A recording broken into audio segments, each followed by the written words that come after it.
Saint-Esprit. Adamo azalaki na molimo mosantu kasi ya ndambo. Et ça les aigles doivent dire amen à ça.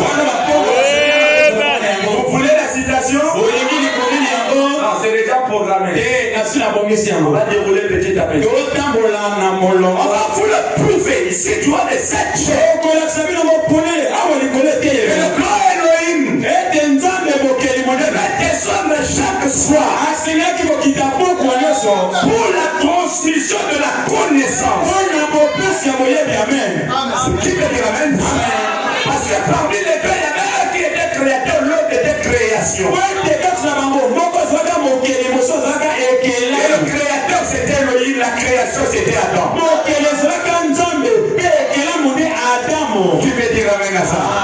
Adam était enseigné par Elohim. Amen. Je vais vous le prouver. Parce que William Branham l'a enseigné. Si les pasteurs peuvent arrêter de se chamailler de livre, frère Branham, ce message est une richesse. Est-ce que quelqu'un peut acclamer le Seigneur? Tout ça c'est concernant. Vous allez comprendre ces choses. J'espère que vous avez assez de rangs spirituels pour vous tenir debout. Votre question à moi c'est William Branham. Vraie déclaration, nous lirons frère Branham.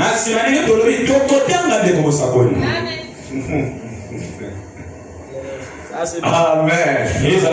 Moi j'aime ça. C'est merveilleux. Par rapport à cette heure, l'église doit être enseignée. Afin qu'elle ne soit pas comme les dénoms. On a dit que Balaam imitait Moïse. Balaam mettait les 7 autels comparables à celui de Moïse. Balaam était prophète comme Moïse. Parce que l'un d'eux était prophète de Moab. Et l'autre était prophète de la nation bénie. Et Balaam dit que Balaam a donné une prophétie juste. Et il a dit un astre se lèvera de Jacob. Ça c'est les attributs des prophètes. Parce que Jésus n'est pas sorti d'une autre tribu que celui de Jacob. Alors, dire en soi que ce que Balaam a dit était vrai. Donc la prophétie de Balaam était vraie. Nous ne sommes pas contre leur prophétie. Parce que Balaam a donné de vraies prophéties. Mais le ministère de Balaam n'était pas confirmé. Balaam dit qu'il faisait la différence entre Moïse et Balaam. Il dit c'était l'enseignement. Il dit l'enseignement de Moïse était vrai et l'enseignement de Balaam était faux. Comment on reconnaîtra des ministères? C'est pas à cause des prophéties. Parce que si ce n'est qu'à part de prophéties, Balaam ne serait pas mercenaire. Si ce n'est qu'à cause des prophéties, nous ne tiendrons pas debout devant les dénoms. Ils sont riches en prophéties, mais ils sont dépourvus de l'enseignement. L'enseignement pour l'épouse seule. C'est qui change, vous êtes avec moi? C'est qui change, c'est pas les prophéties. Mais il faut qu'il y ait un enseignement derrière ces prophéties. Oh, j'aime la parole parce que la parole dit toujours la vérité. Ils ne sont pas comme eux. Aujourd'hui, il y a des pasteurs qui bâtissent leur ministère sur les prophéties. Et l'église est remplie parce qu'il y a des maisons de femmes. Je ne suis pas contre parce que ça fait partie de la parole. Le William Branham est clair. Il dit que ces jeunes gens reçoivent des dons. Des vrais dons. Ils ne sont pas enseignés.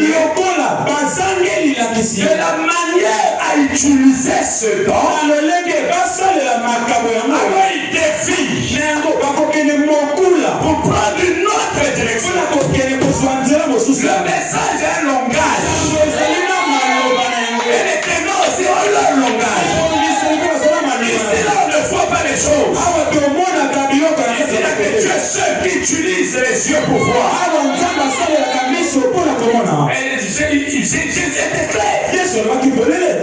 Il a dit, bon, Lazare, votre frère, il dort et j'irai le réveiller. Les hommes disent, mais s'il dort, laissez-le dormir.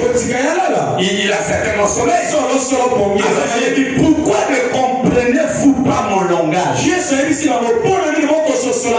Alors il dit, je vous parlerai ouvertement selon votre langage. Dieu a un langage. Vous êtes avec moi? C'est pas en vain qu'il a dit. Et les brebis entendront ma voix. C'est un langage. Aujourd'hui, il y a beaucoup qui prêchent la parole, mais qui n'ont pas le langage de Dieu. Le message est un langage. Les gens veulent voir leurs églises être remplies.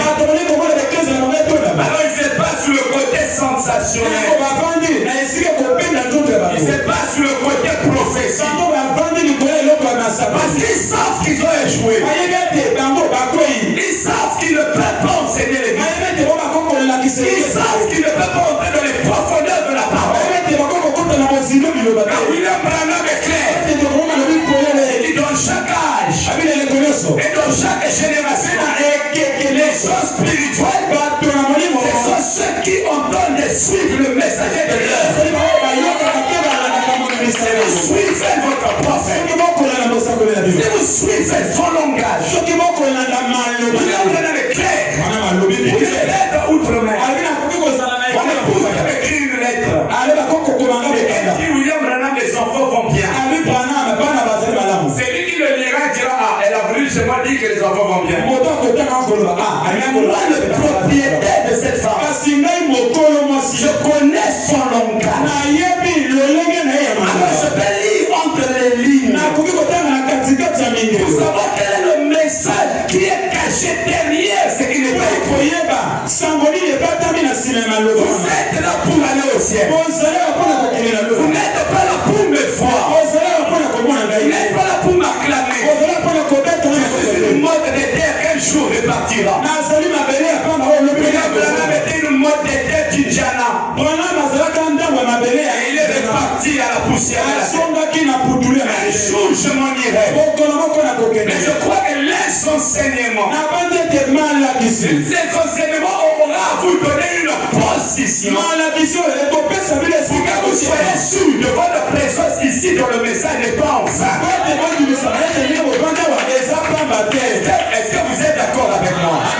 Que le message en elle-même a un langage. Et nous allons exploiter le langage du message. Et il dit frère, et l'enseignement place l'homme dans sa position. C'est ce qu'il est. Un homme doit être enseigné. Paul était enseigné. Et qui était son enseignant? C'était Gamaliel. Tu ne peux pas vivre sans un enseignant. Au primaire, tu as été enseigné. Au collège, tu as été enseigné. Et tu es le résultat d'une série d'enseignements. Est-ce que je peux prêcher quelque chose à quelqu'un? C'est ça que je vous dis, frère. Il a prêché dans la croix. J'ai décrit les choses. Je serai béni. Mais l'enseignement va un peu plus loin que ça. C'est l'enseignement vous positionne. Vous fait voir le grand plan du calvaire. Les détails même du calvaire. Alors vous savez ce qui s'était passé au calvaire. Est-ce que vous êtes avec moi? Alors remarquez frère. Donc ce sujet fera l'objet d'un enseignement. Nous allons essayer de vous l'enseigner pour que vous le saisissiez. Frère, il y a eu 4 millions de prophéties. Les chanteurs ont chanté. Les prédicateurs l'ont béni. Les prédicateurs l'ont prêché. Les prophètes l'ont prédit. 4 millions avant que cela n'arrive. Qu'est-ce qui arrive? La croix. Donc toute leur prophétie allait jusqu'à la croix. Prouver tout ce qui était dans le Seigneur ne sont pas comparables à vous qui êtes de la partie réelle du Nouveau Testament. C'est pas moi qui vais le dire, c'est vrai, vous allez le lire. Vous avez tendance à parler d'eux, alors que eux dans la vision parlaient de vous. Dans l'heure à laquelle nous vivons, qui est une heure précieuse, l'Église doit recevoir des enseignements. Il veut dire Amen. Qui peut encore me donner un Amen? Regardez mes frères. Tous les prophètes de la foi, ils ont désiré voir ce jour. Amen. Abraham, il a vu cela au loin. Et il a salué. Même Paul.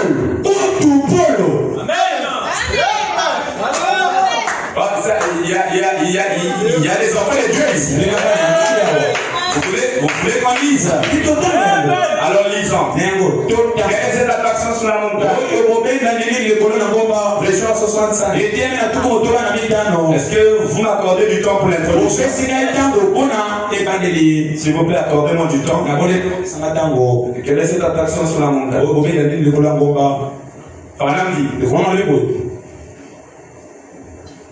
Paragraphe 50. Ah, ça c'est la version voix de Dieu. Oui, c'est ça. L'histoire se faisait. La prophétie s'accomplissait. Quelle prophétie? La croix. L'histoire se faisait. La prophétie se faisait. Le salut arrivait au monde. Le salut arrivait.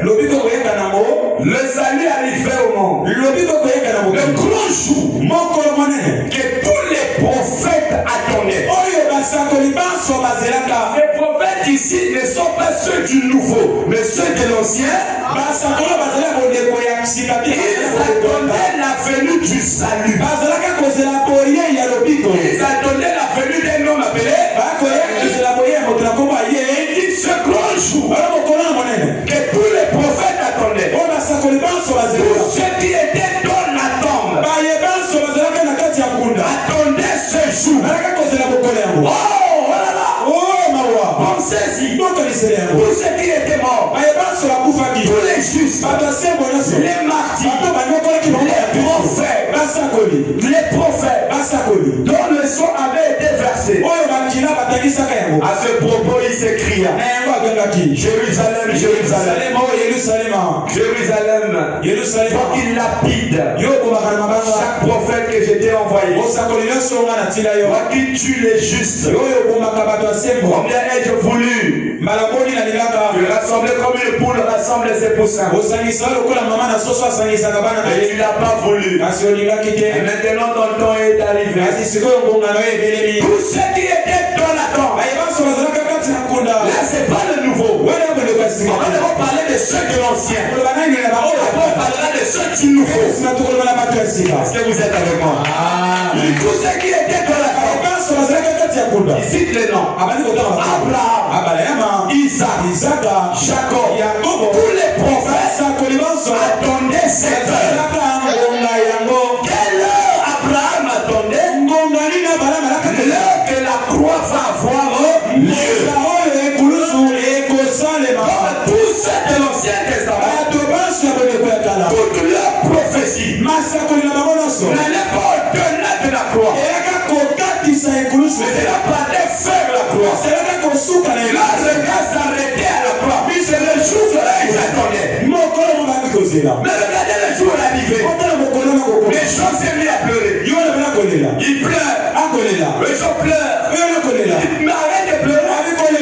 La nuit est morte. Qui est digne de prendre le livre et de rompre les sons? Personne ne fut trouvé. Enoch était là. Madame dit Élie était là. Paul était là. Tous étaient là. Personne n'en était. Ça c'est avant ou après la croix. Ça veut dire que la mort de Jésus n'a servi à rien. Non, la mort de Jésus a servi. Mais il y avait un mystère derrière qui était rattaché à cela. Qui emmenait Jean à pleurer malgré la mort de Jésus. Et ça, c'est le mystère que nous étudions. Je parle trop vite. Ça va? Continuons une autre citation. Je parle avec vous doucement. Tout ce qui était dans la tombe a tombé. Mais est-ce le signe? Le 62. Vous êtes bien, je vous donne des citations. Faites qu'écrire. C'est bien, il faut bien écrire. Parce qu'à un moment, on va bloquer ça. Vous devez lire. Ces citations, je ne les ai pas prises de quelqu'un, je les ai étudiées. Au paragraphe 66. Est-ce que vous êtes prêts à saisir? Faut même dire. Descends que je le vois.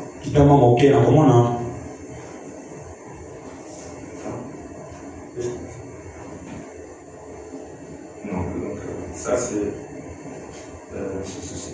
Nous savons tous que nous vivons en un temps glorieux. C'est pas ici. Ici c'est 66. Donc ça c'est la parole de Dieu. Non, donc c'est un autre. Fais juste la recherche. Nous savons tous. Prends juste nous savons. Écoutez, il dit ceci. Nous savons tous que nous vivons en un temps glorieux pour l'Église. Vous nous vivons dans un temps glorieux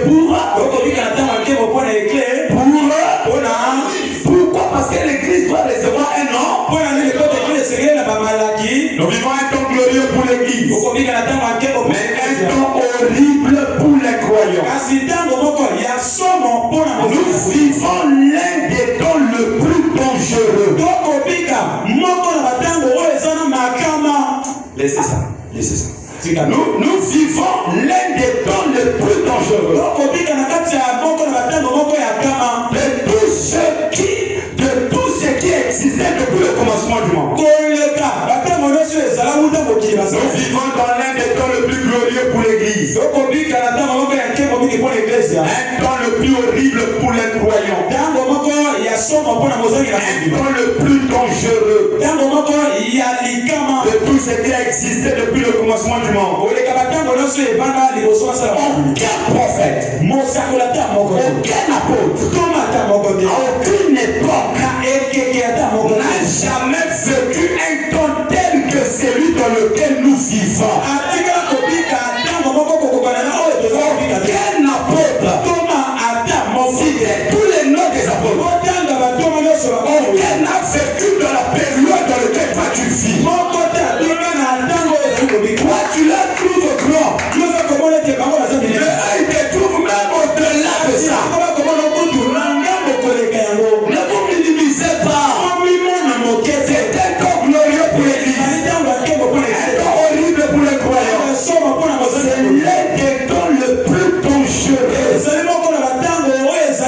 Depuis que le monde existe, car aucun apôtre, aucun prophète n'a vécu en un temps tel que celui dans lequel vous vivez.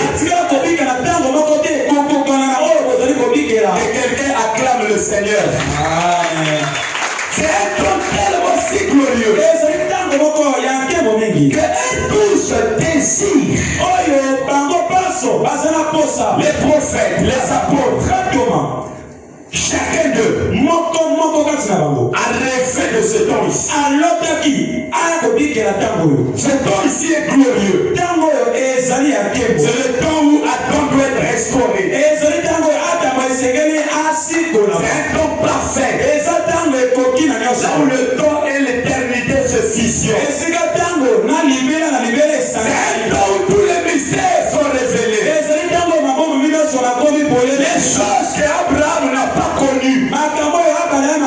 choses qu'ils ont désiré connaître, les choses qui étaient dans l'arrière-pensée de Dieu, Dieu l'a révélé à ses enfants. Alors vous allez me dire que vous êtes n'importe qui. Nous ne sommes pas n'importe qui. Nous sommes des gens les plus importants. Écoutez, je lis ça, après je vais vous laisser. Israël en Égypte de 1953. C'est une introduction. Le développement arrivera vendredi. Car à celui qui sera absent, venez écouter ces choses. Écoutez, Israël en Égypte, au paragraphe 12. Vous êtes prêts? Vous êtes prêts? Oh, que j'arrête? Que j'arrête? Écoutez. Et l'Ancien Testament, là où était Abraham, Isaac et tout ça, l'Ancien Testament était une ombre. Donc quand on dit l'ombre, c'est pas le positif. L'ombre, c'est l'ombre. Écoutez, l'Ancien Testament était une ombre ou un type du Nouveau Testament. Tout l'Ancien Testament pointait le calvaire. Personne dans l'Ancien Testament n'a pointé après. Il pointait tous le. Tout l'Ancien Testament pointait le. Avec l'aide du Saint-Esprit. Je crois qu'au cours des semaines à venir, combien de temps je l'ignore, mais je peux prouver que chaque chapitre de l'Ancien Testament parlait de Jésus-Christ. Amen. Mais vous ne bougez pas, chaque chapitre de l'Ancien Testament parlait de Jésus. Et chaque chose a été accomplie en lui. On a mis du vinaigre et il cria tout terre. Qu'est-ce qui était accompli en lui? Qui peut dire amen? C'est toutes les prophéties qui se rattachent à l'ancien.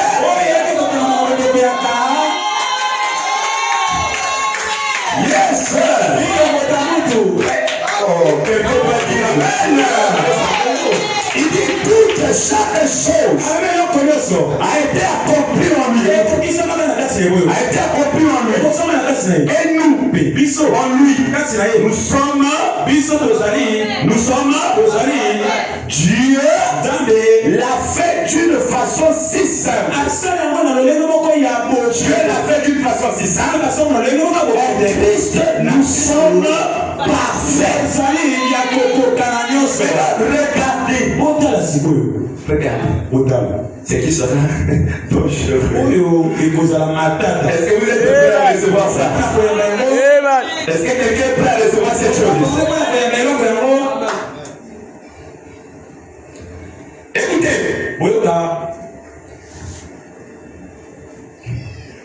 Cette chose est si compliquée. Je suis obligé de sauter vu que l'heure est passée.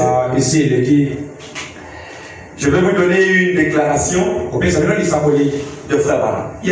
La foi transmise au 5 une fois pour toutes, prêchons 55. Toutes les prophéties partaient vers lui. Il a dit, Père, tout est accompli. Ne soyez pas trop tirés pour tirer vos conclusions. Laissez que la parole vous décrit les événements. La foi transmise au sein une fois pour toutes. Oui. Prêchez le premier, 5e mois. Oui, paragraphe 22. Je commence à 21. Pour qu'on sorte pas du compte. Mais maintenant, Jude nous a dit de combattre pour la foi. La foi, non pas une foi, la foi qui a été transmise au sein d'une fois pour toutes. Or, il n'y a qu'une seule façon raisonnable de le faire, n'est-ce pas les amis? C'est de retourner carrément dans le passé pour voir quel genre de foi ils avaient. Et alors, une fois que nous aurons trouvé le genre de foi qu'ils avaient, combattre alors pour cela. Maintenant, comme Baptiste, je vais déposer la mienne. Et quoi que vous soyez, vous déposerez la vôtre. Et considérant ce que la Bible dit, écoutez pas. Alors nous pouvons comprendre cela.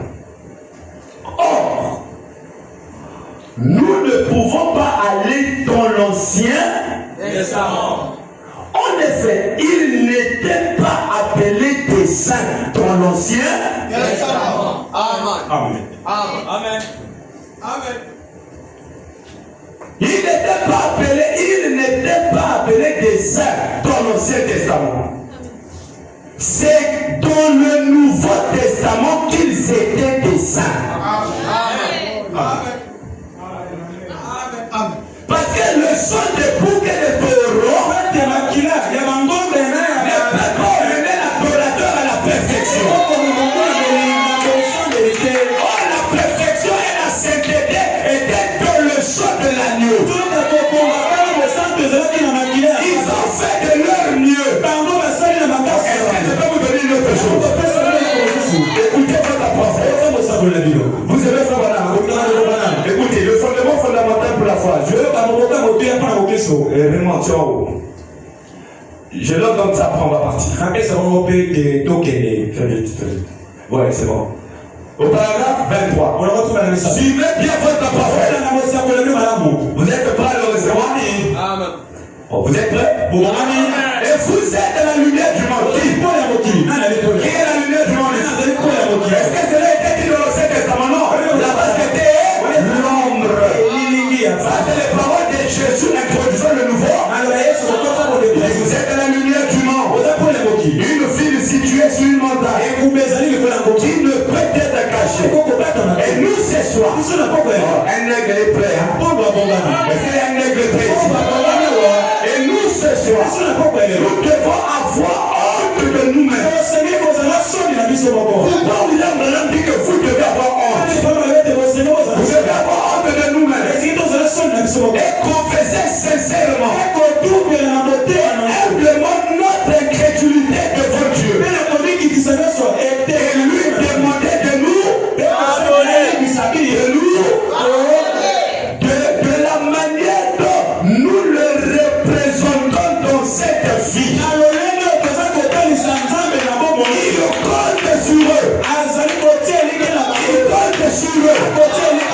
Il compte sur eux.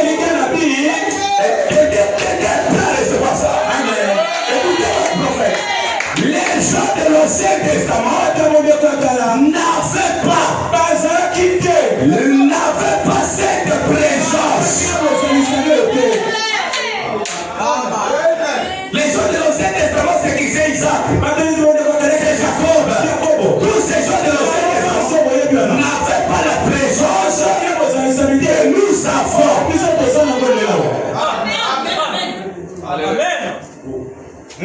Amen. Vous niez frère Rana. Vous ne croyez même pas en vrai. Voilà, mais vous devez vous répéter devant Dieu. C'est la manière que vous le représentez dans cette vie. Tous les gens de l'Ancien Testament n'avaient pas cette présence. Vous n'êtes pas conscient. Vous n'êtes pas. Parfois vous vous référez à Élie. Parfois vous vous référez à Moïse.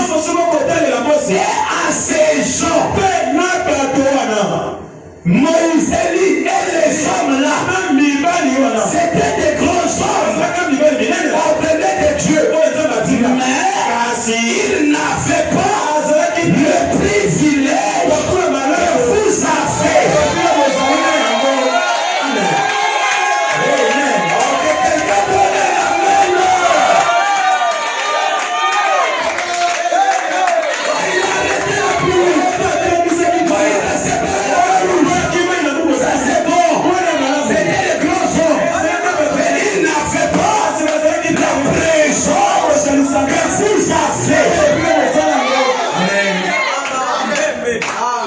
C'est ça le mystère de la croix. Vous allez le saisir. Jésus n'est pas mort pour les peureux. Jésus est mort pour les courageux. Vous vous référez à eux. Mais vous pouvez dire si j'avais vécu dans le temps là, j'aurais fait plus que ce que j'avais fait. Aujourd'hui, toi tu vois les choses que Jésus a fait. Tu dis ah c'est bon. Mais pendant que dans une réunion, tous les miracles que Jésus a fait, Jésus l'a fait dans ma réunion, en une seule réunion. Frère, le ministère là, vous regardez comme ça. Vous avez une responsabilité.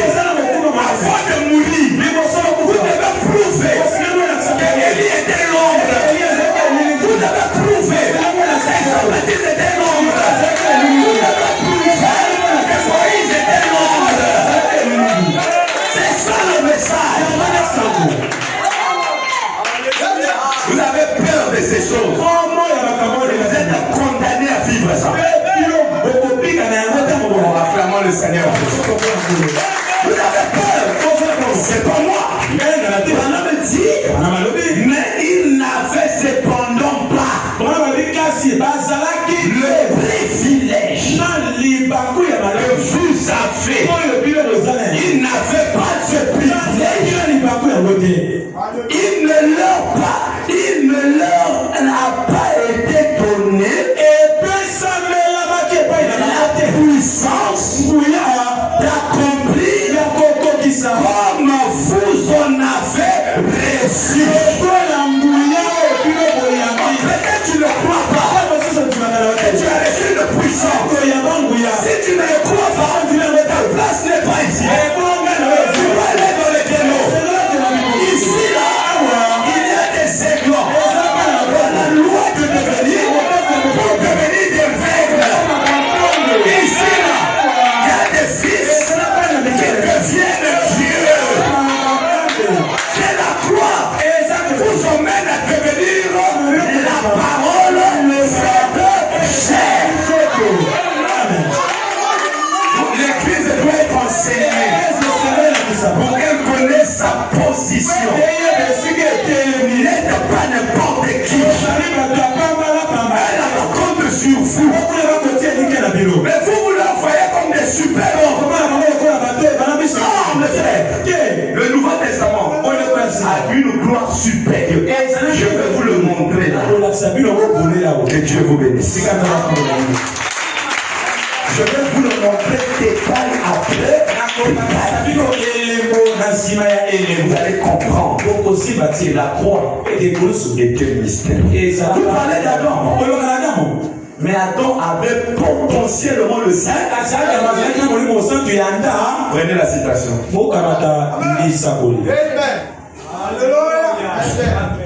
C'est pas moi qui dis ça. C'est frère Branham. Et on va vous enseigner. Amen. N'ayez pas peur de dire Amen. Vous n'êtes pas inférieur à eux. On est les compartisans du Nouveau Testament. Le livre des chandeliers, le mystère. À eux, il n'a pas été permis de comprendre, mais à vous, Dieu l'a révélé. Amen. Adam avait potentiellement le Saint-Esprit. Il le dit dans le fou de Gadara. Écoutez, je vais vous prendre. Parce que je crois que il y a quelqu'un qui va certainement me demander pourquoi j'ai dit ça. Je vais enseigner ça.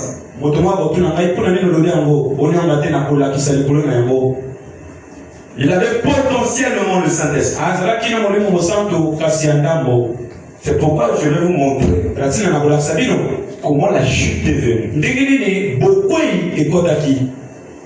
Je vais vous montrer le mystère de Michel-Ange. Je vais vous montrer le mystère du rocher Moïse frappa. Je vais vous montrer le mystère de la croix, là où un morceau est sorti de lui. La parole est merveilleuse devant nous. On peut s'élever. Alors si toi tu continues à prier pour moi pauvre pécheur, c'est ton problème. Parce que le calvaire a déjà résolu toutes ces choses. Le calvaire nous a emmenés à ne plus être des pécheurs.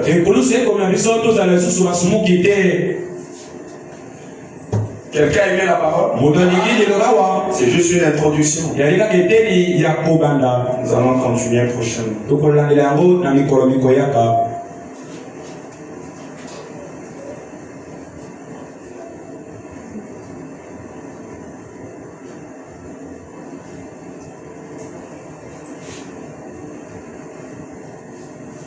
Ok.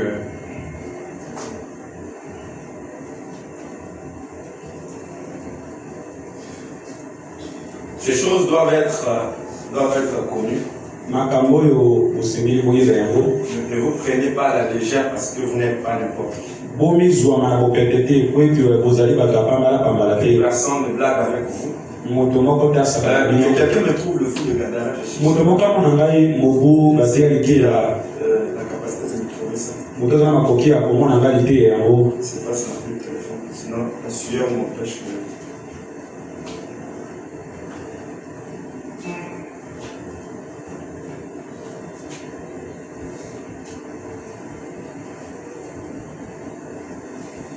Aujourd'hui, il y a beaucoup de choses.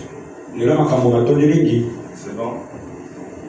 Le fou de Gadara, le 20, 7e mois 54.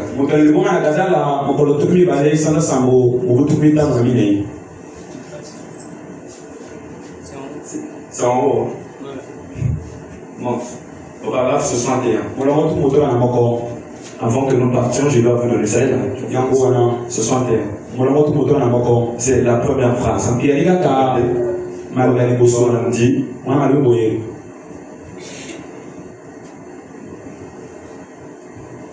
paragraphe 61.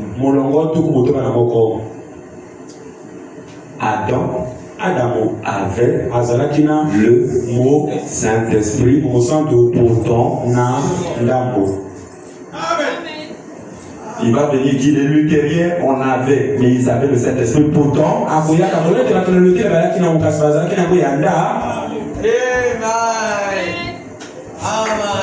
vous avez vu ça? Nous allons y arriver.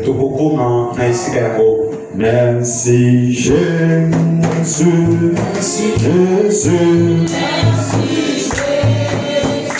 Merci Jésus. Alléluia.